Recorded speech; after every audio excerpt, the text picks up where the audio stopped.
저희는 지금 히브리서를 시리즈로 살펴보고 있습니다. 얼마 전에 히브리서 강해를 들은 어떤 성도님이 저에게 이런 간증을 보내주셨습니다. 삶이 힘들고 몸이 아파서 괴로웠는데 이제 주님을 생각하고 묵상하면 내 몸과 마음이 성소 안에 있는 것처럼 느껴집니다.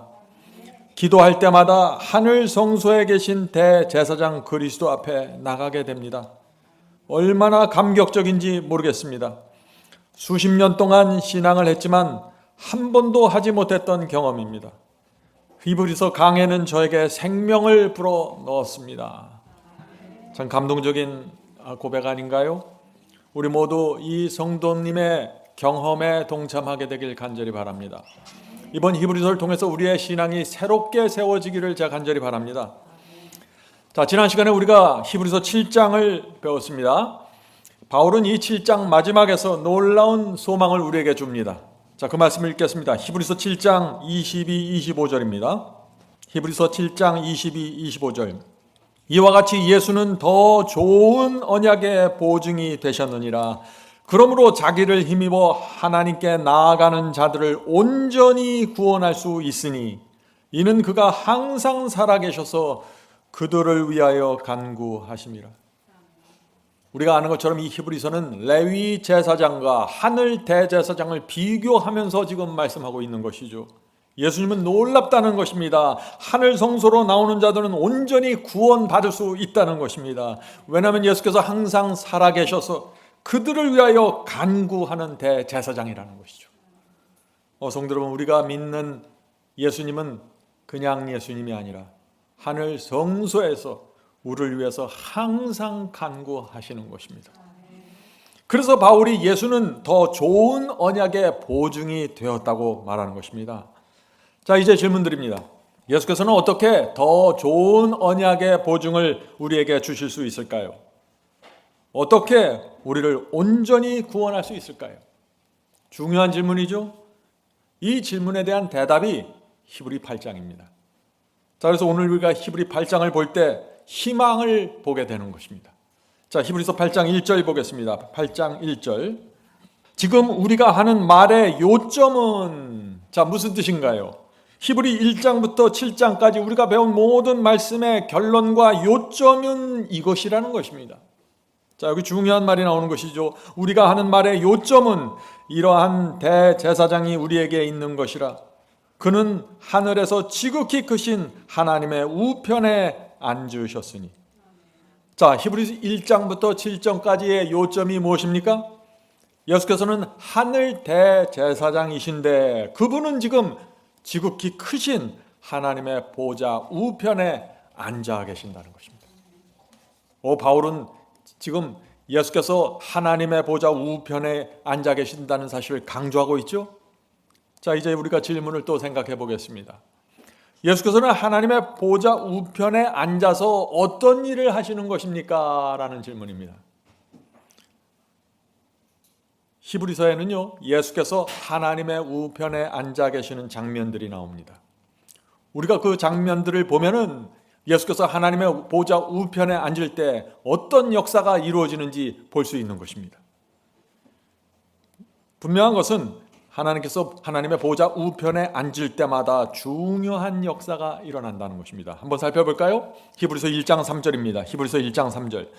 말씀으로 만물을 붙드시며 죄를 정결하게 하는 일을 하시고 높은 곳에 계신 지극히 크신 하나님의 우편에 앉으셨느니라. 자, 예수께서 하나님의 우편에 앉으신데 거기서 무슨 일을 하시나요? 죄를 정결케 하신다는 것입니다. 중요한 역사입니다. 자, 히브리서 1장 13절 보겠습니다. 내 원수로 내 발등상이 되게 하기까지. 자, 원수가 발등상에 납작 엎드린다는 것입니다. 무엇인가요? 원수의 완전한 패배와 굴복을 말하는 것이죠.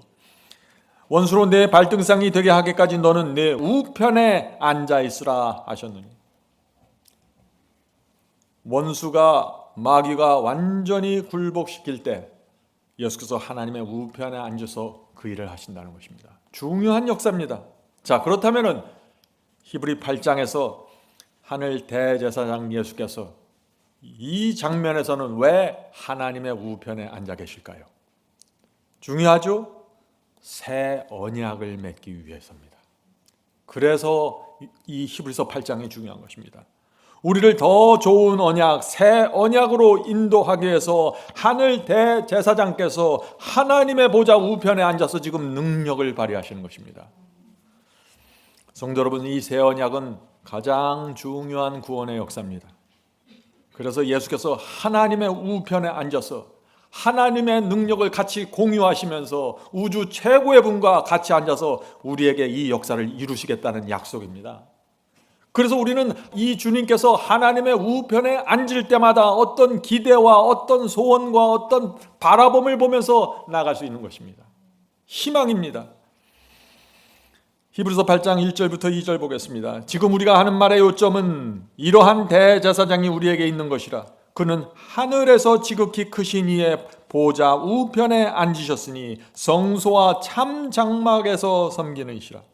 자, 이 성소는 유대인의 성막이 아니죠. 이 성소는 하늘 성막, 참 성소입니다. 이 성막은 주께서 세우신 것이요 사람이 세운 것이 아니니라. 자, 사람이 세우지 않는 하늘 성소, 거기서 새 언약이 이루어진다는 것입니다. 그러니까 어떻게 돼요? 오늘날 그리스도인들은 무조건 하늘 성소로 가야 한다는 것입니다. 새 언약을 맺기 원하는 사람들은 무조건 하늘 성소로 가야 되는 것입니다. 그것이 바울의 기별이에요. 성도 여러분, 이 새 언약은 하늘 성소에서 십자가의 보혈을 놓고서 하나님과 맺는 언약입니다. 그래서 우리 마음이 변화되는 것입니다. 십자가의 보혈을 앞에 놓고 언약을 맺는 것입니다. 자, 히브리서 8장 3절 5절입니다. 히브리서 8장 3절 5절. 대제사장마다 예물과 제사드림을 위하여 세운 자니 이러므로 저도 그리스도도 무슨 드릴 것이 있어야 할지니라. 무슨 뜻인가요? 레위 지파의 대제사장은 모두 예물과 제사를 드렸는데 주님께서 하늘 대제사장이라면 그분도 무슨 예물과 제사를 드려야 하지 않습니까? 라는 것이죠. 주님께서 무엇을 드렸습니까? 예수께서는 자기 몸을 화목제물로 바치셨습니다. 십자가에서 어린 양으로 죽으셨습니다. 그래서 하늘 대제사장이 되었다고 바울은 말하는 것입니다. 자, 4절 보겠습니다. 예수께서 만일 이 땅에 계셨더라면 제사장이 되지 아니하셨을 것이니 이는 율법을 쫓아 예물을 드리는 제사장이 있습니다. 무슨 뜻이에요? 예수께서는 유다 지파이기 때문에 이 땅에서는 제사장이 될 수 없었다는 것입니다. 이 땅에서는 레위 지파의 제사장들이 성소를 섬겼습니다. 그렇죠? 자, 5절 보겠습니다. 저희가 유대인들이 섬기는 것은 하늘에 있는 것의 모형과 그림자라. 바울은 유대인들이 섬기는 성소를 뭐라고 했어요? 모형과 그림자라고 했습니다. 무슨 뜻인가요? 하늘 성소는 원형입니다. 원형이 있으니까 그림자가 있다는 것이죠. 모세가 지은 성소는 하늘 성소를 본따서 만든 모형과 그림자입니다. 하늘 성소가 훨씬 더 중요하다는 것입니다. 그것이 진짜라는 것입니다. 그래서 십자가 이후에 우리는 하늘 성소로 가야 하는 것입니다. 그래서 초대교회부터 지금까지 누구도 양을 잡아서 제사 드리지 않는 것입니다. 하늘 성소가 생겼기 때문에 그런 것입니다. 자, 그런데 오늘날 교회의 문제가 무엇인가요? 양을 잡지 않는 것은 좋은데 하늘 성소를 잃어버렸어요. 왜 양을 잡지 않게 되었는지 그 이유와 목적을 잃어버린 것입니다. 그래서 죄를 범했을 때, 기도할 때, 도움을 구할 때 어디를 바라보면서 내 마음이 어디로 올라가면서 바라보고 간구해야 될지 놓친 것입니다. 이것이 오늘날 교회의 문제입니다. 바로 여기에 히브리서의 놀라운 빛이 있는 것입니다. 5절 보겠습니다. 모세가 장막을 지으려 할 때 지시하심을 얻음과 같으니 가라사대 삶과 모든 것을 산에서 내게 보이던 본을, 하늘 성소의 본을 말하는 것입니다. 하늘 성소의 본을 쫓아 지으라 하셨느니라. 그 유대인들은 모세가 지은 성소를 아주 소중하게 섬겼습니다. 그런데 원형은 하늘 성소라는 것입니다. 하나님께서 이 모세에게 하늘 성소를 보여주면서 지상 성소의 치수와 재료들과 이렇게 저렇게 다 구체적으로 알려주셨습니다. 자, 출애굽기 그 말씀이 있죠? 출애굽기 25장 40절 보겠습니다. 출애굽기 25장 40절. 지금 우리는 이 지상 성소가 하늘 성소의 그림자요 모형이라는 사실을 지금 확인하는 것입니다. 출애굽기 25장 40절. 너는 삼가 이 산에서 시내 산에서 내게 보인 식양대로 할지니라. 자, 이 지상성소는 모세 마음대로 지은 것이 아닙니다. 하나님께서 시내 산에서 보여주신 대로 지은 것입니다. 사도행전 7장 44절 보겠습니다. 사도행전 7장 44절. 광야에서 우리 조상들에게 증거의 장막이 있었으니 이것은 모세에게 말씀하신 이가 명하사 하나님께서 명하사 저가 본 그 식양대로 만들게 하신 것이라. 분명하죠? 성도 여러분, 하늘에 성소가 있습니다. 그것이 진짜입니다. 모세가 지은 성소는 하늘에 있는 성소의 모형일 뿐입니다. 그림자일 뿐입니다. 지금 바울은 계속해서 유대인들이 매달려 있던 이 지상 성소로부터 정을 떼버리고 하늘 성소로 그들의 눈을 옮겨가는 것입니다. 우리도 하늘 성소로 가야 되는 것입니다. 자, 이제 질문을 드리죠. 자, 하늘 성소에도 이 모세가 지은 지상 성소처럼 성소와 지성소가 있고 금촛대와 분향단과 법궤 같은 기구들이 있습니까? 하는 질문입니다. 그렇습니다. 하늘 성소는 지상 성소보다 광활한 규모의 성소입니다. 우주의 성소입니다. 자, 그래서 에스겔서에 보면 하나님의 보좌가 움직이는 장면들이 나오는 것입니다. 지상 성소는 제사장들이 걸어서 왔다 갔다 하는 아주 좁은 장소였어요. 그러나 하늘 성소는 하나님의 보좌가 움직이는 것입니다. 자, 그러나 분명한 것은 사도 요한이 본 것들이 있다는 것입니다. 사도 요한은 성소 첫째 칸에서 금촛대를 보았습니다. 그죠? 요한계시록 1장 보겠습니다. 요한계시록을 보면은 하늘 성소의 정확한 모습이 나옵니다. 요한계시록 1장 12절 13절. 몸을 돌이켜, 자, 요한이 몸을 돌이켜 계시를 보는 것입니다. 몸을 돌이켜 나더러 말한 음성을 알아보려고 하여 돌이킬 때 7 금촛대를 보았는데, 자, 하늘 성소에서 금촛대를 보았다는 것이죠. 촛대 사이에 인자 같은 이가 발을 끌리는 옷을 입고 가슴에 금띠를 띠고. 어떤 장면입니까? 주님께서 하늘 성소의 그 첫째 칸에서 대제사장의 예복을 입으시고 7 금촛대 사이를 거니시는 모습입니다. 성도 여러분, 하늘에 성소가 있습니다. 계시록 8장 3절 보겠습니다. 계시록 8장 3절.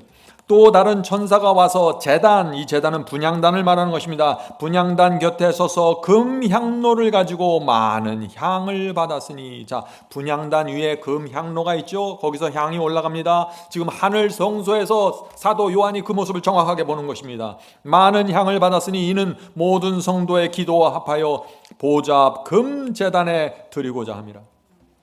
지금 주님께서 하늘 성소의 분향단 앞에서 향을 피우시고 성도들의 기도를 받아서 중보하십니다. 어디를 위해서 우리가 기도를 해야 됩니까? 하늘 성소로 올라가야 되는 것입니다. 이것을 놓치면 기도가 그냥 공중에 떠버려요. 내 마음이 공중에 떠버립니다. 내 신앙이 어디에 집중해야 될지 몰라요. 하늘 성소로 가야 되는 것입니다. 요한계시록 11장 19절 보겠습니다. 요한계시록 11장 19절. 이에 하늘에 있는 하나님의 성전이 열리니, 자, 요한이 보는데 하늘 성소가 지금 열리는 모습입니다. 성전 안에 있는 하나님의 언약궤가 보이며, 언약궤가 무엇입니까? 법궤를 말하는 것이죠. 사도 요한은 휘장이 열리면서 지성소에 있는 언약궤, 법궤를 지금 본 것입니다. 법궤가 있다는 것은 무슨 뜻이죠? 법궤 안에 십계명이 있다는 것입니다. 그래서 하늘 성소의 원형을 보면서 모세가 이 땅에 지상 성소를 줬다고 말하는 것입니다. 자, 계시록 15장 5절 보겠습니다. 계시록 15장 5절. 또 이후에 내가 보니 하늘에 증거 장막의 성전이 열리며, 자, 증거 장막이 무엇입니까? 지성소를 뜻하는 것입니다. 사도 요한은 하늘에 있는 지성소를 보았습니다. 성도 여러분, 분명하죠? 하늘에 성소가 있습니다. 그것이 원형입니다. 그것이 중요한 것입니다. 유대인들은 지상 성소에 가서 죄를 용서받고 구원받았죠? 마찬가지입니다. 우리는 지금 이 시대에 하늘 성소로 가서 거기서 새 언약의 경험을 통해서 구원받게 되는 것입니다. 자, 그런데 오늘날 어떤 분들이 이상한 생각을 합니다. 이제 중동에 가서, 거기 이스라엘에 가서 구약의 성소를 다시 지어야 한다고 말하는 분들이 있는 것입니다. 제3성전을 지어서 다시 양을 잡고 피를 흘리고 제사 드려야 한다고 말하는 것입니다. 유대인들에게 14만 4천이 나오니 그들을 도와야 한다고 지금 말하고 있는 것입니다. 왜 그런 생각을 할까요? 히브리서의 기별을 놓친 것입니다. 하늘 성소를 놓친 것입니다. 바울은 분명히 말했습니다. 참 장막 원형은 하늘 성소라고 말해요. 예수께서 번제단에서 어린 양이 되셔서 피를 흘리신 다음에 그 피를 붙잡고 하늘 성소로 올라가셨다는 사실을 놓쳐버린 것입니다. 히브리 8장 6절부터 8절입니다. 히브리서 8장 6절부터 8절. 그러나 이제 그리스도께서 더 좋은 직분을 얻으셨으니 이는 더 좋은 약속으로 세우신 더 좋은 언약의 중보시라. 지금 바울이 계속해서 더 좋다는 얘기를 반복하죠. 더 아름다운 직분, 더 좋은 약속, 더 좋은 언약의 중보. 무슨 뜻인가요? 구약시대 레위 제사장들이 했던 것보다 하늘 대사장의 사역이 훨씬 더 좋다는 것입니다. 레위 제사장의 약속은 빈약했습니다. 힘이 없었어요. 능력이 없었습니다. 그러나 하늘 대제사장은 약속과 맹세와 능력으로 우리의 구원을 이루신다는 것입니다. 무엇을 통해서요? 새 언약을 통해서요. 자, 7절 보겠습니다. 저 첫 언약이 무흠하였다면, 자, 여기서부터 문제가 되는 성경절이 나오죠. 저 첫 언약이 무엇입니까? 시내산의 옛 언약을 말하는 것입니다. 시내산에 맺은 옛 언약에 흠이 없었다면, 자, 옛 언약에 흠이 있었다는 것이죠. 흠이 없었다면 둘째 것 새 언약을 요구할 일이 없었으려니와 저희를 허물하여 일렀으되 주께서 가라사대 볼지어다 날이 이르니니 내가 이스라엘 집과 유다 집으로 새 언약을 이루리라. 자, 여기서 바울은 옛 언약에는, 첫 언약에는 문제가 있었다고 했습니다. 성도 여러분, 옛 언약에 어떤 문제가 있었을까요? 굉장히 중요한 질문입니다. 오늘 많은 분들이 이 문제를 오해하기 때문에 거짓 복음으로 들어가게 되는 것입니다. 새 언약과 옛 언약에 대한 설교를 제가 해놓은 것이 있습니다. 여러분들 꼭 그 설교를 보시길 바랍니다. 또 이 구원과 언약을 이해하기 원하는 분들은 새 언약과 옛 언약에 대한 말씀 꼭 들어보시고요. 또 소책자도 준비되어 있습니다. 파워북 27호 교회를 뒤덮고 있는 새 언약에 대한 오해라는 소책자, 이 소책자를 꼭 읽어보시기 바랍니다. 여러분들 반드시 읽어야 될 책자입니다. 파워북에서 이것을 놓치면 큰 문제입니다. 자, 성도 여러분, 우리는 언약을 이해해야 합니다. 하나님께서는 에덴 동산에서부터 처음부터 언약을 통해서 당신의 백성들을 구원하시고 인도하셨습니다. 자, 그런데 이 하나님께서 언약을 주실 때마다 분명한 조건이 있었다는 것입니다. 그 조건이 무엇인지를 정확하게 알아야 되죠. 자, 창세기 2장 16절 17절 봅니다. 하나님께서 어떤 조건을 제시했는지. 동산 각종 나무의 실과는 내게 임의로 못돼 선악을 알게 하는 나무의 실과는 먹지 말라. 네가 먹는 날에는 정령 죽으리라 하시니라. 하나님께서 요구하신 조건이 무엇인가요? 선악과를 따먹지 말라는 이 법을 지키라는 것입니다. 이것이 영생을 위한 유일한 조건이었습니다. 아담과 하와에게 주신 첫 번째 언약의 조건이었습니다. 성도 여러분, 하나님께서는요 아담과 하와에게만 언약을 맺은 것이 아니죠. 아브라함과 언약을 맺었고 야곱과 언약을 맺었고 믿음의 조상들과 언약을 맺었습니다. 자, 그런데 언약을 맺으실 때마다 조건은 언제나 동일합니다. 그것이 무엇입니까? 너희가 내 말에 순종하면, 순종이 조건이었습니다. 자, 그런데 세월이 흘러갑니다. 이스라엘 백성이 400년 동안 애굽에서 종살이하게 되었습니다. 구원의 진리가 무너지고 언약을 잊어버렸습니다. 자, 이제 하나님께서 무엇을 다시 해야 되는 것입니다. 그래서 이스라엘 백성을 출애굽시킨 후에 광야 시내산에서 가서 다시 언약을 맺으시는 것입니다. 그것이 뭐래요? 그것이 옛 언약, 지금 바울은 첫 언약이라고 부르는 것입니다. 그 옛 언약, 첫 언약에 문제가 있었다, 흠이 있었다고 말하는 것이죠. 자, 바울은 히브리서 8장에서 옛 언약에 문제가 있다는 사실을 지적하면서 무엇을 말해요? 솔루션으로 무엇을 제시합니까? 하늘 대제사장께 나가 새 언약을 맺어야 한다고 호소하는 것입니다. 자, 이 새 언약과 옛 언약의 진리는 중요하죠. 정확하게 알아야 합니다. 자, 그래서 저희가 이 하나의 도표를 보면서 옛 언약과 새 언약이 무엇이 같고 어떤 점에서 다른지 좀 비교해 보도록 하겠습니다. 자, 첫째, 옛 언약과 새 언약의 조건이 무엇입니까? 조건 첫 번째 칸에 있죠. 조건은 순종입니다. 순종. 언약의 조건은 구약과 신약 모두 순종입니다. 자, 예수께서도 언약의 조건을 말씀하셨습니다. 예수께서는 언약의 조건을 어떻게 설명하셨을까요? 마찬가지입니다. 순종입니다. 마태복음 7장 21절입니다. 마태복음 7장 21절. 나더러 주여 주여 하는 자마다 다 천국에 들어갈 것이 아니요 다만 하늘에 계신 내 아버지의 뜻대로 행하여야 들어가리라. 성도 여러분, 예수께서 주신 천국의 조건은 분명합니다. 무엇이에요? 하늘에 계신 아버지의 뜻대로 행하라는 것입니다. 순종입니다. 요한복음 15장 14절 보겠습니다. 요한복음 15장 14절. 너희는 내가 명하는 대로 행하면 곧 나의 친구라. 여러분, 주님의 친구가 되기 원하시나요? 원하시면은 주께서 명하시는 대로 행하셔야 합니다. 순종하면서 친구가 되어야 하는 것입니다. 순종하지 않는 자들에게 어떤 약속도 주어지지 않았습니다. 그것이 성경의 말씀입니다. 자, 그런데 오늘날 어떤 오해가 생겼습니까?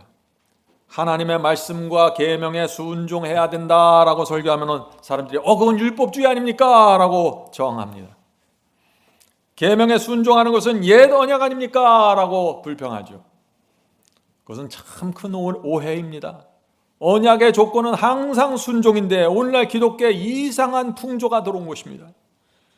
성도 여러분, 여러분의 경험을 생각해 보세요. 하나님께 여러분이 정말 감사하고 주님을 사랑한다면 순종하게 되는 것입니다. 누가 그걸 막을 거예요? 십자가의 은혜가 무엇인지 알면은 성도들은 순종의 길을 가게 되는 것입니다. 주님의 사랑과 은혜가 무엇인지 아는데 그것이 내 마음을 감동시키는데 어떻게 순종하지 않을 수가 있어요? 참 이상한 일이 오늘날 기독교에 있는 것입니다. 주님을 사랑한다고 말하는데 순종하지 않아요. 어떻게 그것이 가능한가? 전 이해가 안 됩니다. 자, 오늘날 많은 분들이 갖고 있는 또 하나의 오해가 있습니다. 그것이 무엇일까요? 옛 언약의 문제는 율법에 있다는 생각입니다. 많은 사람들이 이렇게 생각합니다. 이스라엘 백성은 지킬 수 없는 율법을 지키려고 애쓰다가 불행하게 되었고 멸망당했습니다. 율법이 문제의 원인입니다. 라고 말합니다. 성도 여러분, 이것이 무슨 얘기예요? 이것은 율법을 주신 하나님의 문제가 있다는 것이에요. 하나님께 대한 불신을 말하는 것입니다. 잘 생각해 보세요. 하나님께서는 우리가 도무지 지킬 수 없는 말씀과 계명을 주시면서 너희가 여기에 순종하지 않으면 내가 멸망시킬 거야, 이렇게 하시는 거예요? 하나님께서 정말 그런 분이십니까? 하나님께서는 십계명을 주셨습니다. 너희가 이것을 지키라고 하셨습니다. 그러나 동시에 성소를 주신 것입니다. 무슨 뜻인가요? 너희가 이 계명을 지키다가 혹시 죄를 범하게 되면 실망하지 마라. 좌절하지 마라. 양을 끌고 성소 번제단에 오면 너희는 용서받을 수 있어. 다시 시작할 수 있어. 이것이 성소의 기별입니다. 그런데 오늘 많은 사람들이 이상하게 하나님의 계명에 대해서 아주 부정적입니다. 율법 얘기하면 얼굴이 찡그러집니다. 마치 본인은 은혜 속에 깊이 들어가 있는데 율법은 아주 싫어하는 것처럼 보입니다. 왜 그런 신앙이 나올까요? 크게 오해한 것입니다. 하나님께서 주신 율법에 무슨 문제가 있습니까? 생각해 보세요. 막연하게 생각하지 말고 구체적으로 생각해 보세요. 나 이외에 다른 신을 섬기지 말라는 이 계명에 무슨 문제가 있습니까? 부모를 공경하라는 이 계명에 무슨 문제가 있어요? 이런 계명을 잘 지키면 옛 언약으로 들어가는 것이고 율법주의가 돼서 망하는 것인가요? 어떻게 그렇게 생각하는지 모르겠어요. 성도 여러분, 성경은 계명을 지키는 신앙을 충성이라고 부릅니다. 마지막 시대의 여자의 남은 무리는 하나님의 계명을 지킨다고 요한계시록은 선포하고 있는 것입니다. 자, 이제 다시 도표를 보죠. 도표에서는 언약이 맺어지는 방법을 지금 나타냅니다. 옛 언약과 새 언약이 모두 피로써 언약을 맺어집니다. 옛 언약에서는 무슨 피요? 짐승의 피로 언약을 맺습니다. 자, 새 언약에선 누구의 피로 언약이 맺어집니까?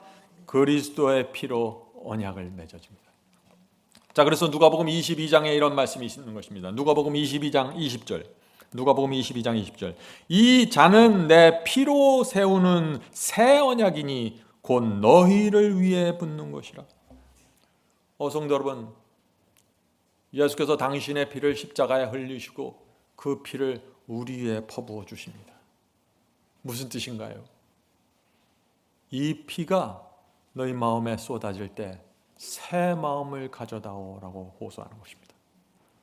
이 피를 통해서 내 사랑과 희생이 퍼부어지니 너희가 그것을 본다면 새 마음을 갖게 될 거야. 그 말씀을 하시는 것입니다. 그런데 이 문제에 있어서도 또 오늘날 기독교회가 큰 오해를 갖게 되었습니다. 어떤 오해입니까? 구약시대는 모두 옛 언약에서 율법주의로 살았고 신약시대는 모두 새 언약에서 믿음으로 삽니다. 그러므로 우리 모두는 믿음으로 구원받는 것입니다. 구약시대는 율법으로 구원받았고 이렇게 말하는 것이죠. 오해입니다.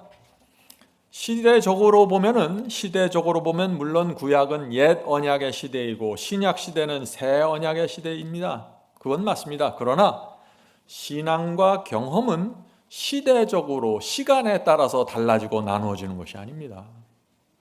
아브라함의 믿음이나 우리의 믿음이나 같은 질입니다. 구약은 무슨 행함이고 신약은 믿음이고 은혜고 그렇게 나눠지는 것이 아니에요. 인간의 본성과 마음은 같습니다. 히브리서 11장을 보세요. 히브리서 11장이 무엇인가요? 믿음의 조상들을 대표적으로 설명하는 신약 성경의 책입니다. 아브라함, 야곱, 모세 같은 이 믿음의 조상들은 모두 구약시대 사람들이죠. 옛 언약 시대에 살던 성도들입니다. 그런데 그들은 놀라운 믿음의 삶을 살았고 구원을 약속받았습니다. 믿음의 조상들은 번제단에서 물론 짐승의 피로 용서받았습니다. 그러나 그들은 죄를 미워하고 의를 사랑하는 마음을 받은 사람들입니다. 그들은 세상을 멀리하고 그들 마음에서 새 언약의 경험이 이루어졌습니다. 그들은 이 세상을 하늘 나그네로 살았습니다. 그래서 히브리서는 우리도 그들처럼 그렇게 살고 그런 믿음을 가지라고 호소하는 것입니다. 믿음은 구약이나 신약이나 같습니다. 그래서 예레미야 31장에 이런 말씀이 있는 것입니다. 예레미야 31장 31, 33절.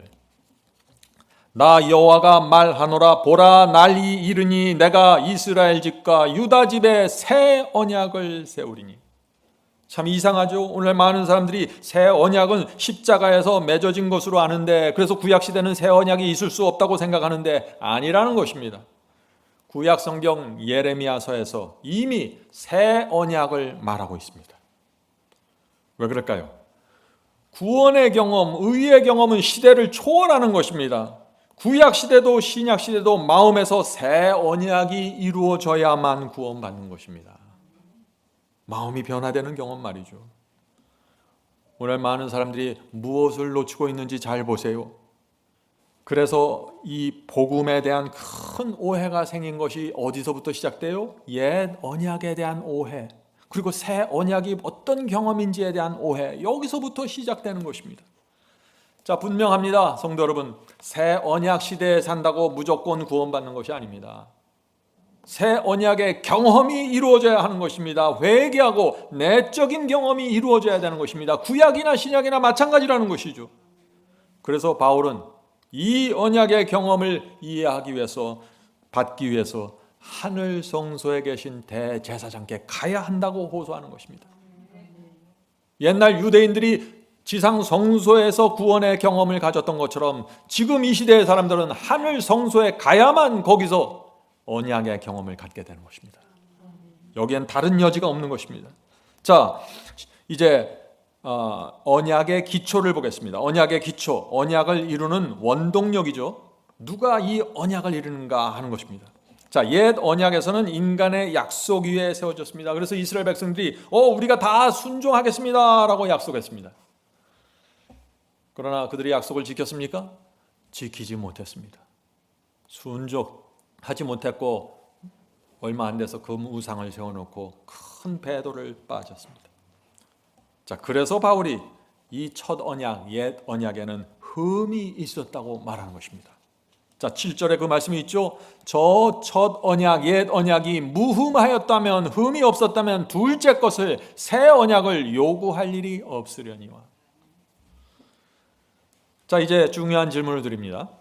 바울은 옛 언약에 흠이 있다고 했는데 옛 언약에 어떤 흠이 있다는 것입니까? 하는 질문입니다. 자, 옛 언약에 두 가지 문제가 있었습니다. 첫 번째 문제는 언약을 맺는 사람의 마음이 문제였습니다. 사람의 마음. 이스라엘 백성은 우리가 하나님의 말씀에 다 순종하겠습니다 라고 약속했지만 순종하지 못했어요. 왜 순종하지 못했습니까? 마음의 문제가 있던 것입니다.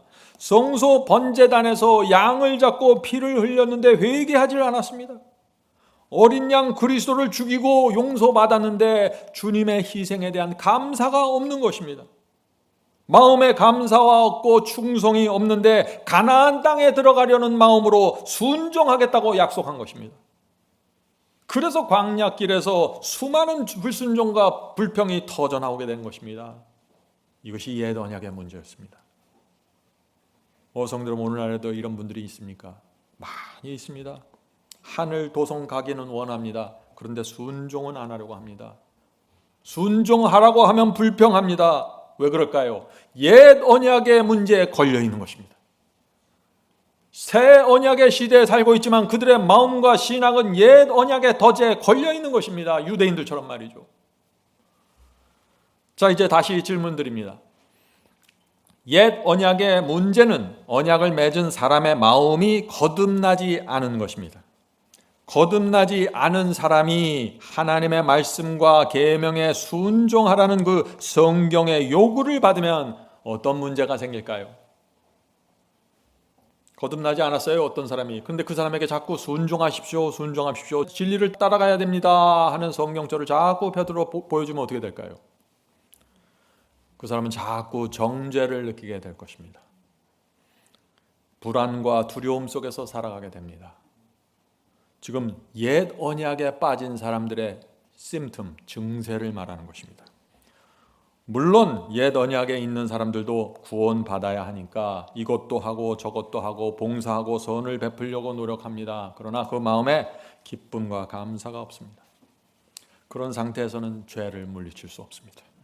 순종할 수 없습니다. 죄와 유혹이 마음에 슬금슬금 들어오는데 무기력하게 무너집니다. 옛 언약의 상태입니다.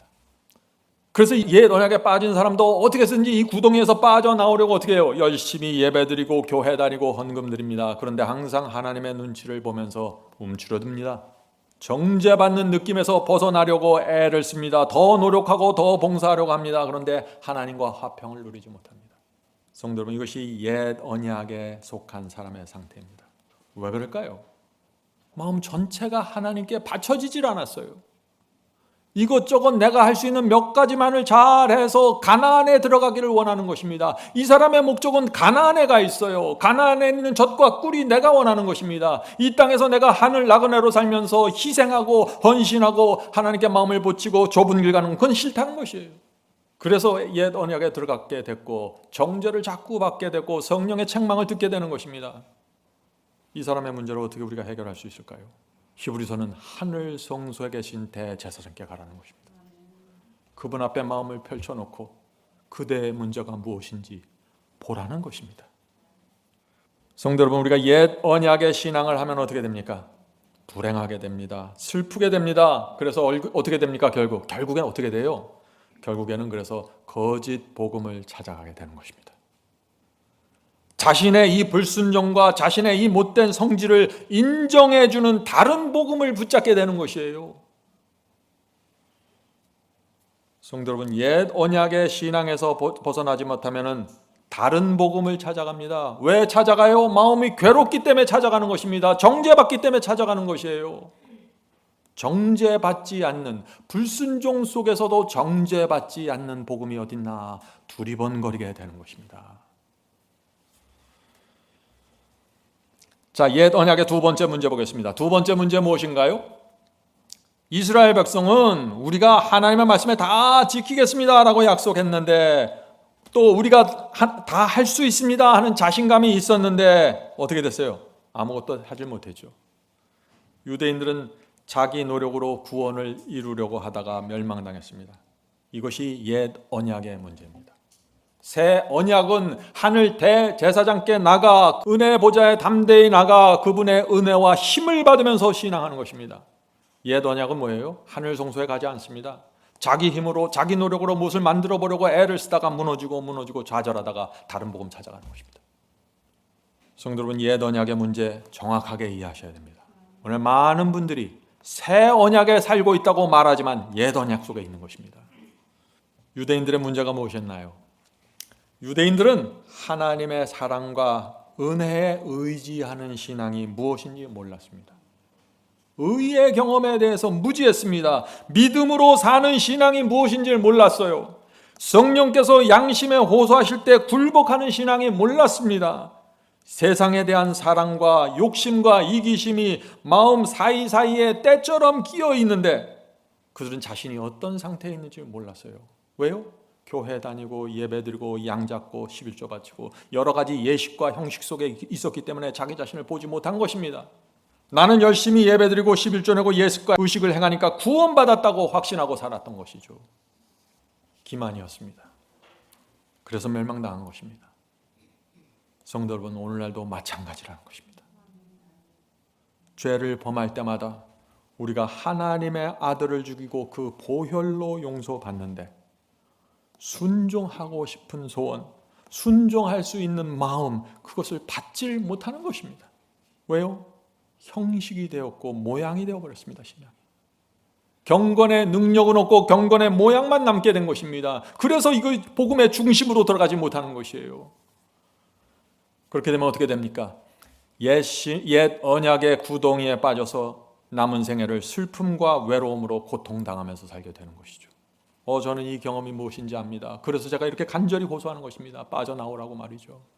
성도 여러분, 히브리서 8장의 빛을 받아야 됩니다. 하늘 대제사장께 나가 우리의 생애와 마음을 전체를 펼쳐놓고 그리스도의 보혈을 붙잡고 100%의 마음으로 굴복하고 엎드려 있어야 됩니다. 주여 저를 불쌍히 여겨 주시옵소서. 수십 년 동안 주님을 믿고 따랐는데 하늘 성소에서 이루어지는 새 언약의 경험을 제가 놓치고 살았습니다. 무엇인지 모르겠습니다. 도와주시옵소서. 이렇게 고소하는데 주님께서 안 도와주세요? 그건 하나님이 안 계신 거지. 만약 그렇다면 옛 언약은 내가 순종하겠다는 인간의 약속 위에 세워졌습니다. 그러나 새 언약은 하나님의 약속 위에 세워진 것입니다. 그래서 더 좋은 언약입니다. 성도 여러분, 이 새 언약은 하나님의 맹세와 약속으로 구원을 이루시겠다는 하나님의 약속입니다. 그래서 우리는 하나님의 능력과 하나님의 약속과 하나님의 신실함을 날마다 바라봐야 되는 것입니다. 그리고 내가 순수한 마음으로 하나님께 나가야 되는 것입니다. 자, 히브리서 13장 20절 21절 보겠습니다. 히브리서 13장 20절 21절. 자, 새 언약이 어떻게 이루어지는지 말하고 합니다. 양의 큰 목자이신 우리 주 예수를 영원한 언약의 피로 죽은 자 가운데서 이끌어내신, 자, 예수께서 영원한 언약의 피를 흘리셨다고 했죠. 왜 흘리셨습니까? 영원한 피를 흘리신, 십자가에서 흘리신 그 이유와 목적이 무엇입니까? 계속해서 읽겠습니다. 평강의 하나님이 모든 선한 일에 너희를 온전케 하사 자기 뜻을 우리 속에 이루시기를 원하시니라. 하나님의 온전한 뜻이 우리 속에 이루어지기를 원하는 것입니다. 그래서 우리 앞에 피를 흘리신 것입니다. 너희가 짐승의 피를 보면서 아무런 감동도 받지 못했지, 이제 내 피를 흘려줄게, 그렇게 도전하시는 것입니다. 그래서 그 피를 거절하면 구원이 없는 것입니다. 이미 짐승의 피도 흘려졌고 하나님의 아들의 피가 흘려졌습니다. 더 이상 무엇이 더 흘려져야 될까요? 새 언약은 저와 여러분을 위한 마지막 호소고 마지막 은혜입니다. 빌립보서 2장 13절 보겠습니다. 빌립보서 2장 13절. 너희 안에 행하시는 이는 하나님이시니 자기의 기쁘신 뜻을 위하여 너희로 소원을 두고 행하게 하시나니. 이것이 새 언약의 역사입니다. 여기 내가 한다는 말이 안 나오죠. 하나님께서 하시고 하나님께서 소원을 주시고. 성도 여러분, 순종의 마음은 우리 스스로 만들어낼 수 있는 것이 아닙니다. 하나님께서 우리 안에서 순종하고자 하는 소원과 욕망을 주시는 것입니다. 순종할 수 있는 마음을 하나님께서 주시는 것입니다. 그 마음을 어떻게 주실까요? 새 언약을 통해서 주신다는 것입니다. 자, 새 언약이 그렇다면 어떻게 이루어질까요? 그리스도의 보혈이 내 마음에 쏟아져야 합니다. 마음이 교만하고 높아져 있으면요, 피가 소용이 없습니다. 짐승의 표나 사람의 표나 아무 소용이 없습니다. 새 언약이 이루어질 수 없는 것입니다. 그래서 하나님께서 우리 마음을 낮추기 위해서 비상수단을 사용하십니다. 그것이 뭐예요? 시련과 고난입니다. 어떤 땐 질병입니다. 내 마음을 낮추시기 위해서, 회개하게 하기 위해서 도와주시는 것입니다. 성도 여러분, 주님의 사랑과 보혈과 은혜를 묵상하십시오. 여러분의 생애에 여러 번 위기가 있었지만 저와 여러분을 여기까지 인도하신 하나님, 그 하나님을 묵상하십시오. 그렇게 하면 우리 마음에 감사가 생기고 기쁨이 생깁니다. 그런 사람은 순종의 길을 가게 됩니다. 이것이 새 언약의 경험입니다. 새 언약의 경험은 당연한 것입니다. 주님을 사랑하고 주님을 정말 믿고 따라가기 원하는 사람들에게는 누구나 이 새 언약의 경험이 들어가는 것입니다. 어떤 특별한 사람만이 갖는 경험이 아니에요. 자, 그런데 오늘날 어떤 분들은 또 오해를 하죠.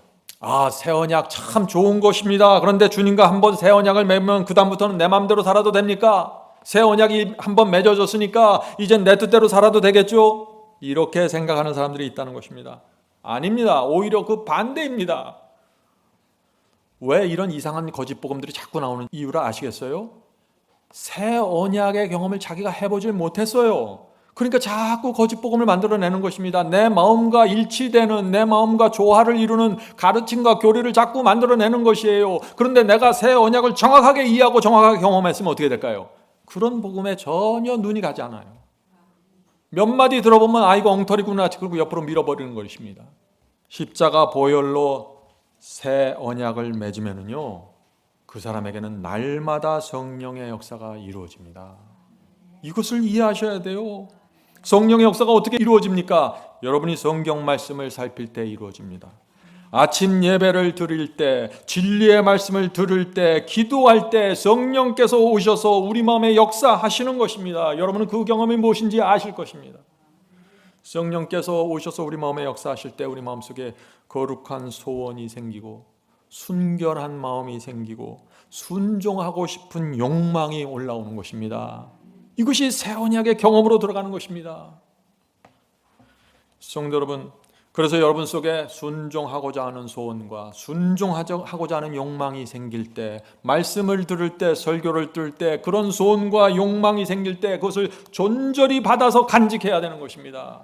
저문 나가면서 다 잊어버리면 안 돼요.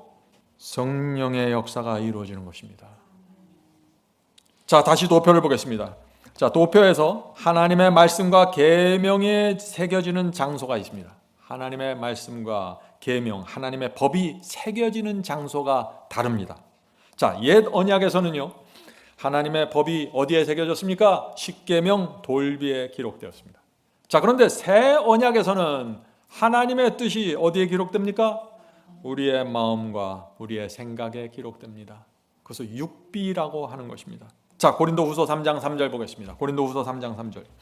너희는 우리로 말미암아 나타난 그리스도의 편지니 이는 먹으로 쓴 것이 아니요 오직 살아계신 하나님의 영으로 성령으로 쓴 것이며 또 돌판에 쓴 것이 아니요 오직 육의 마음판에 쓴 것이라. 성도 여러분, 우리 마음판에 성령께서 하나님의 뜻, 하나님의 법을 기록하시겠다는 것입니다. 어떤 사람들에게요? 그리스도의 피를 붙잡고 하늘 성소에 올라가서 대제사장 앞에 굴복해 있는 사람들, 그런 사람들을 마음판에 주의 말씀과 계명이 기록된다는 것입니다. 자, 이렇게 말하면은 어떤 분들이 또 이런 질문을 합니다. 참 율법을 싫어하면 이상한 생각을 많이 하게 돼요. 자, 이런 질문이 들어와요, 실제로. 자, 새 언약에서 마음과 생각에 하나님의 법, 율법이 새겨지면 그것은 오히려 율법주의자가 되고 사랑이 없고 까다로운 사람이 되는 것이 아닙니까? 하는 걱정을 하는 것이죠. 바울은 그리스도 예수의 마음을 품으라고 했잖아요. 성도 여러분, 새 언약은 예수님을 품은 그 마음과 생각에 하나님의 법이 새겨지는 것입니다. 무슨 것이에요? 새 언약을 맺으면 주님의 성품이 나타나고 하나님의 말씀과 계명이 내 속에서 정확하게 세워진다는 것입니다. 그저 성품이 부드럽고 착하기만 한 것이 아니에요. 온유하게만 한 것이 아니에요. 그런 아름다운 성품에 하나님의 법이 정확하게 세워졌기 때문에 사람들이 진리를 정확하게 보게 된다는 것이에요. 어떤 사람은 사랑스러워요, 온유해요. 그런데 거짓말해요. 법이 세워지지 않은 것입니다. 어떤 사람은 거짓말도 안 하고 아주 계명도 잘 지켜요. 그런데 까다롭고 아주 다른 사람 자꾸 정죄해요. 뭐예요? 예수의 마음을 받지 못한 것이죠. 같이 가는 것입니다. 하나입니다, 이것은. 성도 여러분, 자, 히브리서 전체가 무엇을 말하고 있습니까? 히브리서 전체가. 자, 히브리서 4장에서 무엇을 말하죠? 하나님의 안식에 들어가려면 그대들이 하늘 성소에 가라고 말하고 있는 것입니다. 히브리서 5장은 단단한 식물을 먹고 장성한 자가 되기 원하면 하늘 성소로 가라고 하고 있습니다. 히브리서 6장은 정결함을 받고 채소와 열매를 맺으면 하늘 성소로 가라고 하고 있습니다. 히브리서 7장은 레위 제사장들의 무기력과 부패를 피하려면 하늘 성소에 가서 멜기세덱의 반차를 쫓은 그리스도를 만나라고 호소하는 것입니다. 성도 여러분, 히브리서 8장의 기별이 뭡니까? 이제 그대들이 새 언약을 맺기 원하면 하늘 성소 대제사장께 가라고 호소하는 것입니다. 성도 여러분, 히브리서 전체가 지금 무엇을 말하고 있습니까? 마음의 변화와 구원의 경험은 하늘 성소 대제사장 앞에서 이루어지니까 반드시 그곳을 가야 된다고 말하고 있는 것입니다. 이것은 정말 중요한 진리입니다. 여러분이 기도할 때, 고민에 쌓여 있을 때, 염려의 짐에 눌려 있을 때, 죄와 유혹을 받을 때 어디로 가야 합니까? 대답하셔야 되는데 어디로 가야 해요? 하늘 성소, 하늘 대제사장 앞으로 가서 내 마음과 생애를 펼쳐놓고 기도해야 된다는 것입니다. 그때 하나님의 보좌 우편에 계신 그리스도께서 오셔서 우리를 붙잡아 주시고 위로하고 능력과 힘을 주고 에너지를 주면서 극복할 수 있다는 것입니다. 이것이 신앙입니다. 새 언약의 신앙입니다. 이제 더 이상 머리 수그리고 다니지 마세요. 하늘 성소로 들어가시면 되는 것입니다. 자, 오늘날 기독교에서 갖고 있는 큰 오해 하나 또 살펴보죠. 그것이 무엇입니까? 십계명 폐지론입니다. 도덕률 폐지론. 이렇게 생각하는 것입니다. 옛 언약에서 하나님께서 모세에게 십계명을 주셨기 때문에 옛 언약의 문제는 십계명이고 그래서 십계명은 폐지되어야 한다라고 주장하는 것입니다. 지금 뭘 놓친 거예요? 옛 언약의 문제는 사람의 마음의 문제예요. 유대인들의 거듭나지 않은 마음, 그것이 문제인데 자꾸 하나님께서 주신 십계명 탓하는 것입니다. 십계명이 엄격하고 십계명이 까다롭기 때문에 이스라엘 백성이 실패했습니다. 그러므로 문제는 하나님입니다. 이런 얘기를 하고 있는 거예요, 지금. 참 이상하죠. 하나님을 사랑한다고 하는 사람들이 어떻게 그런 말을 할 수 있는지. 바울은 계명에 대해서 분명한 말씀을 주셨습니다. 로마서 7장 12절 보겠습니다. 로마서 7장 12절. 이로 보건대 율법도 거룩하며 계명도 거룩하며 의로우며 선하도다. 성도 여러분, 너무나 당연한 말씀 아닌가요? 이 계명은 하나님께서 주신 것입니다. 이 계명 속에는 하나님의 마음과 하나님의 성품이 담겨져 있는 것입니다. 제가 여러분에게 어떤 원칙을 주고 어떤 계명을 주면 그 속에는 내 마음과 내 뜻과 내 성품이 담겨져 있는 것입니다. 새 언약에서는 하나님의 법이 마음과 생각에 새겨지는 것입니다. 하나님의 계명이 내 마음에 새겨지는 것입니다. 그런데 누가 감히 하나님의 뜻과 성품을 나타내는 그 계명을 십자가에 못 박고 폐지시키려고 합니까? 말도 안 되는 것이죠. 자, 이제 질문을 드립니다. 자, 성경 전체에 하나님께서 직접 기록해 주신 것은 십계명뿐입니다. 그렇죠? 이 돌비에 하나님께서 손가락으로 기록해 주셨어요. 하나님께서 직접 기록하는 것은 십계명밖에 없습니다. 자, 하나님께서 어떤 마음과 어떤 소원을 갖고 돌비에 십계명을 손으로 기록해 주셨을까요? 모세에게 돌비 십계명을 주면서 하나님께서 계명을 손가락으로 기록하는데 그때 그 하나님의 마음과 심정이 무엇이었을까요? 하는 질문입니다. 생각해 보세요, 여러분. 하나님께서 이 돌비의 십계명을 기록하시면서 내가 사랑하는 이스라엘 백성의 마음에도 이 계명이 기록되길 바란다라는 의미입니다. 새 언약의 경험을 말하는 것입니다. 그래서 너희가 억지로 순종하지 말고 너희가 나를 사랑하기 때문에 너희가 나에게 감사하기 때문에 순종해다오. 그것이 나와 너희의 관계이다 라고 말하는 것입니다. 그런데 이스라엘 백성은 하나님의 이 마음과 심정을 전혀 이해하지 못했습니다. 그냥 이들의 목적은 가나안 땅에만 들어가는 되는 것입니다. 구름 기둥과 불 기둥이 있어서 좋았어요. 하나님의 축복은 좋습니다. 병이 올 때 하나님께서 물리쳐 주시면 좋아요. 그런 좋은 것들은 다 좋은데 순종은 안 하겠다는 얘기입니다. 그것이 옛 언약의 문제였습니다. 그래서 멸망당한 것입니다. 계명의 문제가 아니라 사람의 마음이 문제라는 것입니다. 자, 질문을 드립니다. 자, 이스라엘이 하나님과 옛 언약을 맺은 속내가 무엇입니까? 제가 표현을 좀 그렇게 썼죠? 이스라엘은 하나님께 순종하지 않으면서 왜 가나안 땅에는 들어가려고 했을까요? 하나님이 그렇게 싫으면 하나님께 순종하고 싶지 않으면 다시 애굽으로 돌아가면 되는데 거긴 또 가지를 않고 그냥 40년 동안 쫓아다니는 거예요. 가나안 땅에는 꼭 들어가야겠다는 얘기죠. 왜 그랬냐 하는 얘기예요. 순종은 싫지만 가나안 땅에 흐르는 젖과 꿀은 원한 것입니다. 이기심과 욕심으로 가나안을 원한 것입니다. 그래서 광야를 지나 가나안을 향해 가는 길에서 이스라엘 백성들이 계속해서 불평하고 불만하고 계속해서 터뜨리는 것입니다. 모세가 얼마나 힘들었을까요?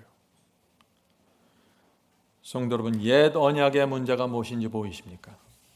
계명이 문제가 아니라 마음이 문제였다는 것입니다. 마음은 애굽에 있는데 몸은 가나안을 원한 것입니다. 지금도 마찬가지입니다. 많은 사람들이 주님을 영접하고 새 언약을 맺었다고 고백합니다. 그러나 언약을 맺으신 주님의 마음과 기대가 무엇인지 전혀 모르는 것입니다. 그래서 엉뚱하게 신앙하는 거예요. 새 언약을 이용해서 이 지옥불을 피하고 내가 천국에 들어가야겠다 그렇게 생각하는 것입니다. 그래서 조금만 힘들면 어떻게 돼요? 순종을 피하게 되죠. 하나님의 말씀과 계명에 순종하라고 설교하면 어떻게 돼요? 불평합니다. 많은 사람들이 불평해요. 오늘날 기독교인들이 옛날 유대인들과 다른 것이 무엇입니까? 제가 볼 땐 똑같아요. 다른 것이 없습니다. 오늘날 기독교에는 우리가 새 언약에 있다고 말은 하죠. 그러나 거의 대부분의 사람들이 옛 언약의 신앙과 옛 언약의 태도 속에서 살고 있다는 것입니다. 제가 왜 이런 말을 할까요? 오늘날 교인들의 신앙이 유대인들과 많이 같습니다. 유대인들이 옛 언약을 잘 지켰습니까? 지키지 않았습니다. 그들은 돈을 사랑했고 고집이 셌고 성령의 역사를 거절했습니다.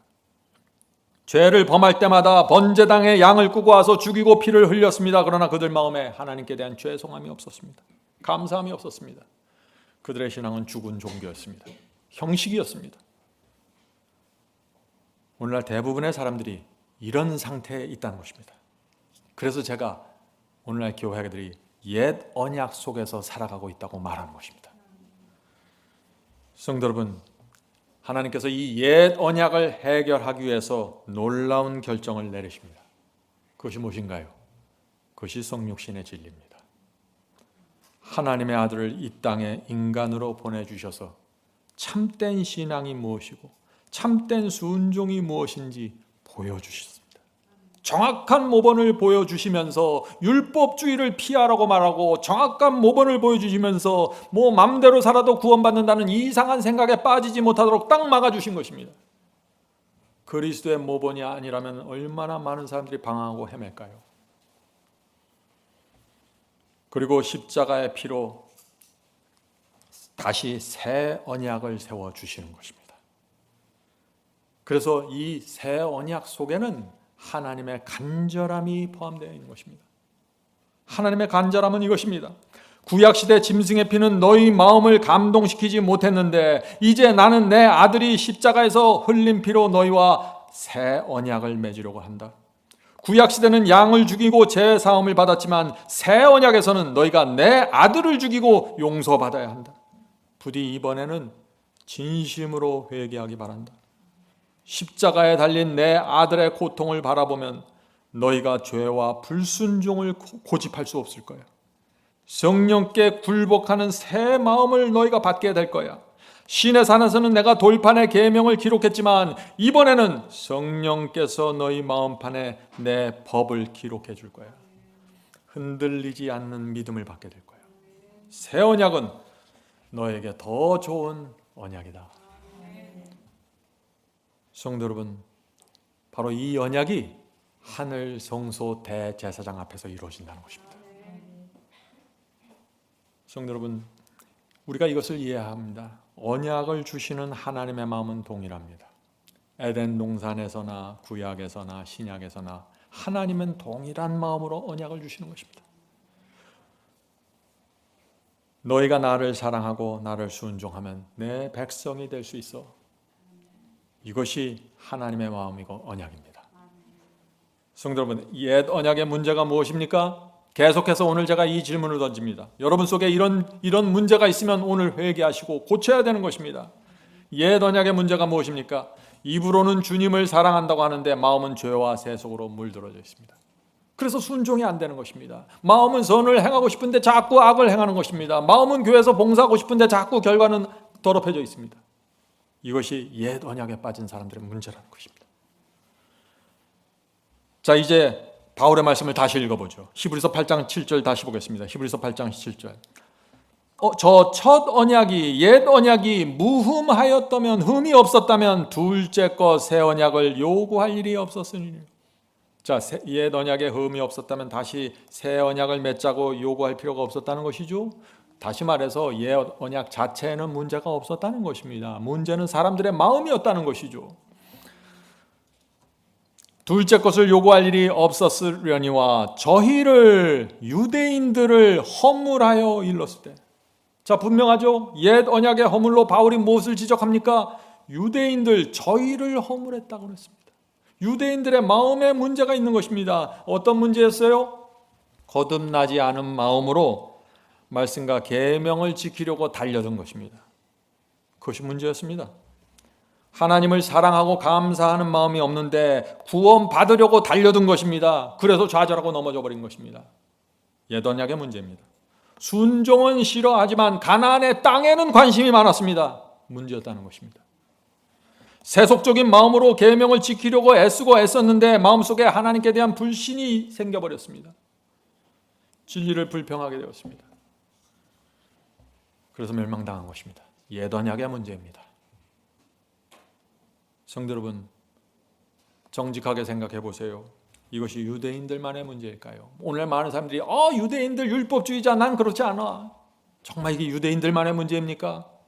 오늘날도 똑같은 문제가 반복되고 있다는 것입니다. 그래서 바울이 하늘 대제사장께 나가 이제는 새 언약을 맺어야 한다고 호소하는 것입니다. 성도 여러분, 잊지 마세요. 오늘날 사람들이 새 언약을 맺었다고 여기서 저기서 자랑하면서 말하는데 아닙니다. 새 언약은 반드시 하늘 성소에 들어가야만 맺어지는 것입니다. 다른 데선 맺어질 수 없어요. 구약이나 신약이나 성소 밖에서는 아무것도 이루어지지 않습니다. 히브리서 8장 9절 10절 보겠습니다. 히브리서 8장 9절 10절. 또 주께서 가라사대 내가 저희 열조들의 손을 잡고 애굽 땅에서 인도하여 나던 날에 저희와 세운 언약과 옛 언약과 같지 아니하도다. 저희는 내 언약하게 머물러 있지 아니하므로 내가 저희를 돌아보지 아니하노라. 자, 시내 산에서 옛 언약을 맺었습니다. 그런데 유대인들이 하나님의 말씀에 순종하지 않았습니다. 언약을 깨뜨려 버렸습니다. 그래서 하나님의 안식에 들어갈 수 없었던 것입니다. 영혼의 평강이 없었습니다. 다 마음이 강팍하게 돼서 광야에서 다 멸망당했습니다. 자, 10절 보겠습니다. 또 주께서 가라사대 그날 후에 내가 이스라엘 집으로 세울 언약이 새 언약입니다. 새 언약이 이것이니 내 법을 저희 생각에 두고 저희 마음에 이것을 기록하리라. 나는 저희에게 하나님이 되고 저희는 내게 백성이 되리라. 하나님이 우리 하나님이 되고 우리가 하나님의 백성이 되는 유일한 방법 한 가지 무엇이에요? 우리 마음에, 우리 생각에 하나님의 법이 기록되는 것입니다. 유일한 방법입니다. 자, 이제 그러면 중요한 질문을 해야겠죠? 자, 이 질문이 오늘 설교의 핵심 포인트입니다. 말씀과 계명이 마음판에 이 기록되는 이 새 언약의 경험이 무엇입니까? 하나님의 법이 내 마음과 생각에 새겨지는 이 새 언약의 경험이 어떤 경험입니까? 하는 것입니다. 자, 성도 여러분, 지금부터 드리는 말씀은 여러분 잘 씹어서 들으셔야 합니다. 단단한 식물이 나갑니다. 마음판에 하나님의 법이 새겨지는 것은 영적인 수술입니다. 수술을 받아야 되는 것입니다. 수술대 위에 누워야 돼요. 수술이 끝날 때까지 가만히 있어야 되는 것입니다. 수술할 때 환자가 저항하고 몸부림치면 어떻게 돼요? 수술이 돼요, 안 돼요? 수술할 수 없습니다. 마찬가지입니다. 성령께서 오셔서 하나님의 말씀과 계명을 내 마음에 새기려고 하는데 저항하고 불평하고 몸부림치면 새겨줄 수 없다는 것입니다. 자, 어떻게 저항하고 어떻게 몸부림치고 어떻게 불평할까요? 사람들이 성령의 역사가 이루어질 때 이렇게 말하는 것입니다. 이렇게 생각합니다. 성령님, 나는 지금 인생의 재미를 좀 더 보아야 합니다. 지금 내 인생의 하이라이트입니다. 아직은 주님의 뜻대로 살고 싶지 않아요. 내버려 두세요. 아직은 내 뜻대로 살고 싶습니다. 이렇게 저항하면 어떻게 될까요? 수술은 이루어지지 않는다는 것입니다. 성도 여러분, 많은 사람들이 어떻게 하면 이 새 언약을 맺습니까? 어떻게 하면 법이 내 마음에 기록됩니까? 성령께서 여러분의 마음을 감동시키실 때, 여러분이 말씀을 읽으면서 마음속에 놀라운 확신이 생길 때 저항하지 말아야 됩니다. 존절한 마음으로 주 앞에 나가 하늘 대사장 앞에 나가 주여, 지금 내 속에서 이루어지는 성령의 역사와 말씀의 확신에 감사합니다. 이것을 내 마음에 새겨주시옵소서. 잊지 않도록 지켜주시옵소서. 제 마음에 소중히 담고 가겠습니다. 이런 마음으로 하늘 성소에 들어가셔야 된다는 것입니다. 영적 수술을 받으려면 이 태도가 필요한 것입니다. 자, 질문 드리죠. 성령께서 말씀과 계명을 우리 마음판에 기록하시면 그 다음부터 어떤 일이 생깁니까? 그 다음부터 놀라운 일이 생깁니다. 내가 악을 행하려고 하면 내 마음판에 새겨진 계명이 소리칩니다. 그렇게 하지 말라고 소리칩니다. 새 언약을 맺은 사람에게는 반드시 성령께서 호소하시고 막으십니다. 내가 잘못된 길을 갈 때, 잘못된 결정을 하려고 할 때, 잘못된 계획을 하려고 할 때 성령께서 막아서십니다. 책망하시고 호소하십니다. 왜요? 새 언약을 맺었기 때문입니다. 만일 어떤 사람이 은근히 죄를 범하기 원합니다. 어떤 사람이 뒤에서 몰래 나쁜 짓 하기를 원합니다. 그런데 양심 속에서 아무런 외침도 들리지 않는다면 그것이 무슨 뜻인가요? 새 언약이 맺어지지 않은 상태라는 것이죠. 마음판에 하나님의 법이 새겨지지 않은 상태라는 것이죠. 이것 외에 다른 대답이 있나요? 새 언약으로 거듭나면은요, 그렇게 할 수 없는 것입니다. 내가 나쁜 말을 하다가도 성령의 역사가 있어서 내가 입을 다물게 되는 것입니다. 이것이 새 언약의 힘입니다. 실제적인 경건의 능력입니다. 말을 시작했다고 끝까지 하지 마세요. 한번 잘못을 했다고 끝까지 가지 마세요. 중단하시고 멈추셔야 됩니다. 성령께서 역사하실 때 굴복해야 되는 것입니다. 그것이 승리의 복음입니다. 성도 여러분, 여러분의 생애는 행복하십니까? 옛 언약 속에서 살면 행복하지 않습니다. 저는 정말 행복하지 않았어요. 제가 옛 언약 속에 있을 때 정말 행복하지 않았습니다. 참담했습니다. 맨날 양심의 가책을 느낍니다. 잘 해보려고 하는데 결국 내 욕심이었어요. 그래서 마음이 무겁고 슬픈 것입니다. 왜 그럴까요? 하나님께서 나를 인정하지 않는다는 사실을 내가 알기 때문입니다. 그래서 제 마음이 두렵고 외로웠습니다. 그래서 제가 눈물을 흘리면서 주님께 나간 것입니다. 성도 여러분, 바리새인이었던 바울도 행복하지 않았고 외로웠습니다. 그래서 유대 교회를 버리고 레위 제사장들을 버리고 십자가의 피를 붙잡고 새 언약으로 들어간 것입니다. 바울이 유대교회에서 모든 영적인 만족을 하고 행복하고 즐겁고 모든 것이 채워져 있다면 뭐하러 다른 것을 보겠어요? 바울은 불행을 느꼈던 것입니다.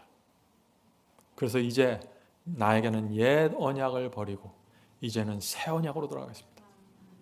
성도 여러분, 오늘 말씀을 들으면서 여러분 속에 나는 옛 언약 속에 있는 것 같다 하는 생각이 드십니까? 그런 분들은 감사하셔야 됩니다. 왜요? 성령께서 마음에 역사하고 있기 때문이죠. 문제는 이런 설교와 이런 말씀을 들으면서 아무런 두려움도 느끼지 못하고 감동도 느끼지 못하는 것입니다. 그것이 무서운 것이에요. 아직 늦지 않았습니다. 우리는 하늘 성소로 가야 합니다. 날마다 가야 합니다. 자비로운 대제사장께 나가 새 언약의 경험을 해달라고 매달리셔야 되는 것입니다. 매달릴 때 100%의 마음으로 매달리세요. 남긴 것 없이 온전한 마음으로 주 앞에 매달려, 주여 이제 제가 새 언약을 원합니다. 옛 언약 속에 있는 이 삶 지긋지긋합니다. 바꿔주시옵소서. 이런 간절함과 이런 소원이 있는데 왜 이루어지지 않겠어요? 자, 히브리서 8장 10절부터 13절 보겠습니다. 히브리서 8장 10절부터 13절 마지막입니다. 내 법을 저희 생각에 두고 저희 마음에 이것을 기록하리라. 나는 저희에게 하나님이 되고 저희는 내 백성이 되리라. 하나님의 약속입니다. 또 각각 자기 나라 사람과 각각 자기 형제를 가르쳐 이르기를 주를 알라 하지 아니할 것은 저희가 작은 자로부터 큰 자까지 다 나를 알미니라. 참 놀라운 말씀인데 이해하기가 좀 어렵죠? 새 언약에 들어가서 하나님의 법이 마음과 생각에 기록이 되면은요, 지금 이런 일이 생긴다는 것입니다. 어떤 일이요? 사람들과 형제들에게 일일이 가르침 받지 않아도 된다는 것입니다. 왜 그럴까요? 새 언약의 경험을 통해서 하늘 성소에 들어가서 새 언약을 경험하게 되면서 내가 하나님을 알게 되었다는 것입니다. 그전에는 하나님에 관한 교리와 하나님에 관한 해석을 알아왔는데 이제는 하늘 성소에 들어가서 대제사장 예수를 만나고 그 안에서 새 언약의 경험으로 들어가고 나니 내 마음에 하나님의 법과 뜻이 기록되고 나니 이제 일일이 내가 물어보고 가르침 받지 않아도 내가 주님을 따라가는 방법을 알겠습니다. 이렇게 되는 것입니다. 그래서 새 언약에 들어가면 바울이 작은 자로부터 큰 자까지 다 하나님이 누군지 하나님의 뜻이 무엇인지 알게 된다고 말한 것입니다. 그래서 저 시골에 사는 노인들도 구원받게 되는 것입니다. 새 언약 속에 들어가면 말이죠. 새 언약에 들어가면은 확실하게 나타나는 한 가지 특징이 있습니다. 새 언약으로 들어가면은요, 거짓 선지자를 싫어하고 거짓 복음을 싫어하게 됩니다. 그래서 구원을 잃어버리지 않게 되는 거예요. 왜 그럴까요? 왜냐하면 이 거짓 복음은 내 마음의 경험과 너무나 다른 것입니다. 내가 새 언약의 경험을 하고 하나님의 말씀과 법이 내 마음에 새겨져 버리면은 거짓 선지자들이 전하는 거짓 복음을 보면은 저 사람 왜 저런 말 하지? 이상하게 보는 거예요. 내 마음과 내 생애와 너무나 다른 것입니다. 그래서 결코 미혹당할 수 없는 것입니다. 12절 보겠습니다. 12절. 내가 저희 불의를 긍휼히 여기고 저희 죄를 다시 기억하지 아니하리라 하셨으니 무슨 뜻인가요? 많은 분들이 생각하죠. 이렇게 생각합니다. 새 언약에 한번 들어가면 하나님께서 무조건 불의를 없는 것으로 덮어주시고 우리 죄를 다시는 기억하지 않는다고 했습니다. 얼마나 좋습니까? 이제부터 순종하지 않고 죄를 범해도 하나님께서 다 덮어주시고 기억하지 않는다니 하나님의 은혜가 아닙니까? 이런 고백을 하는 것이죠. 왜 그런 고백을 해요? 새 언약의 경험을 해보지 못했기 때문에 그런 거예요. 대답은 간단해요. 하나님의 법이 내 마음에 기록되는 새 언약이 이루어졌습니다. 하나님의 법과 말씀이 내 마음에 새겨졌습니다. 그래서 하나님께서 그것을 보시고 내 불의를 용서해 주시는 것입니다. 기억하지 않으시겠다는 것입니다. 왜요? 내 뜻이 하나님의 뜻과 같아졌고 내가 가는 길, 내가 가는 의도와 동기와 목적은 하나님께서 인정하시는 것입니다. 그래서 하나님께서 다 잃어버리시고 다 버려주시는 것입니다. 얼마나 감사합니까? 이것이 하나님의 은혜입니다. 과거에 지었던 죄들 다 덮어주시고 이제 너는 새로운 길을 가라고 용기 주시는 것입니다. 자, 계속해서 읽어보죠. 새 언약이라 말씀하셨음에 첫 것은 옛 언약은 낡아지게 하신 것이니 낡아지고 쇠하는 것은 없어져 가는 것이다. 성도 여러분, 동물의 피로 언약을 맺고 레위 제사장들 쫓아다니면서 제사 드리는 것, 낡은 언약이라는 것입니다. 그래서 사하여지고 폐하여졌다는 것이죠. 지금은 새 언약의 시대입니다. 기쁨으로 순종하면서 사는 것, 그것이 새 언약에 들어간 성도들에게 나타나는 놀라운 특징이 되는 것입니다. 성령께서 우리 모두를 이 히브리서 8장의 새 언약으로 인도하시길 간절히 바랍니다. 하늘에 계신 저희들의 아버지, 히브리서의 기별을 주셔서 감사합니다. 이 주께서 주시는 이 기별에 저희가 굴복하고 존절한 마음으로 받을 수 있도록 역사해 주시옵소서. 주여, 지나간 과거를 다 용서해 주시고 이제 저희가 하늘 성소로 올라가 자비로운 대제사장 앞에 저희의 모든 것을 펼쳐놓고 저희의 마음 사이사이를 보여드리면서 주님과 언약을 맺기를 원합니다. 주여, 저희 마음에 하나님의 법과 하나님의 뜻을 새겨 주시옵소서. 저희가 기쁜 마음으로 주님을 따라가기를 원합니다. 성령께서 오셔서 저희 마음에 새 마음을 허락해 주시옵소서.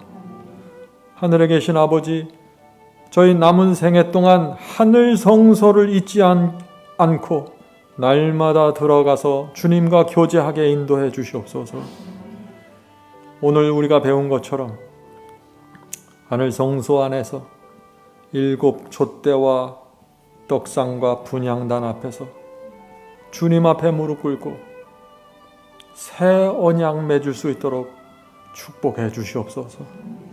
오늘 기도하는 성도들에게 함께하여 주셔서 정말 그 마음과 소원을 주께서 아시오니 그것을 이루어 주시옵소서. 예수님의 이름으로 간절히 기도드립니다. 아멘.